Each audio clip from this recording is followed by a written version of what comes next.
Si Direktor Teresito Toto Bacolcol ng PBOX. Direktor, magandang umaga. Yes sir, good morning din po sa inyo. May probability daw po na itaas natin sa alert level 4 ang Mayon. Well, the possibility is always there, pero so far, hindi pa naman natin kailangan pang itaas ngayon. Okay. Again, Yung fountaining niya kahapon, iba yun. hindi na ito nasundan.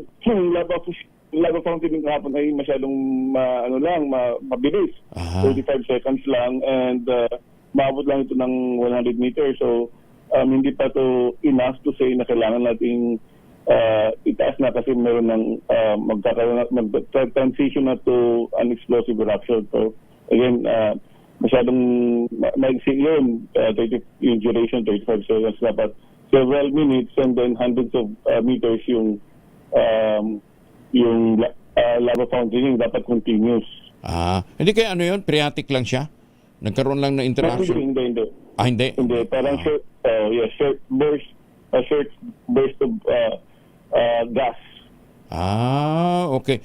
Tapos may mga indicator pa rin na talagang pwede siya mag-trigger ng isang explosive eruption. So far, wala pa tayong nakikita ngayon. Medyo umaangat yung sulfur dioxide, 1,387 tons per day, pero mababa pa rin ito. So nasa effusive eruption pa rin siya. Kumbaga. Yes, that's right. Effusive eruption pa rin. Gano'ng karami ang team natin doon, Direktor? Marami na tayong teams ngayon. Siguro mga nasa 8. Ginoo ko. Kala ko naman napakaraming tao binabanggit ninyo. Wala pa rin.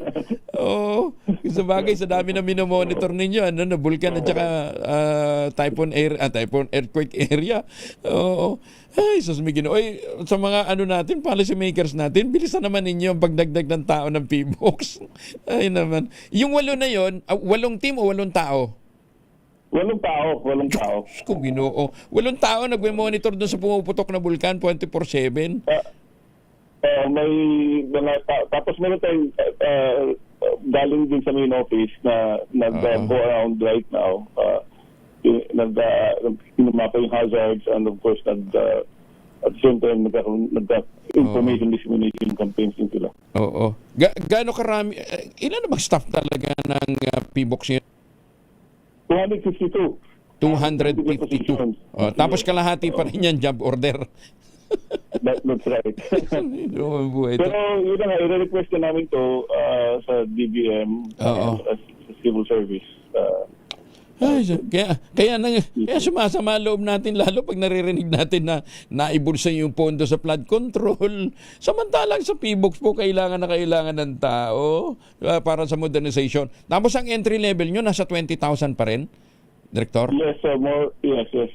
20,000. Gano'ng kalaking take home nun kung plus hazard?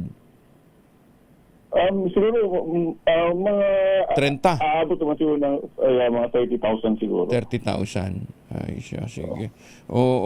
Ay nako. Anyway, sige, kasama niyo ho kami doon sa patuloy na kampanya para ho sa pagpapabilis nitong pag-release ng pondo para sa modernization po ng PBOX. Director, thank you for joining us. Magandang umaga po. Yes, magandang umaga din po. Si Dr. Teresito Toto Bacolcol.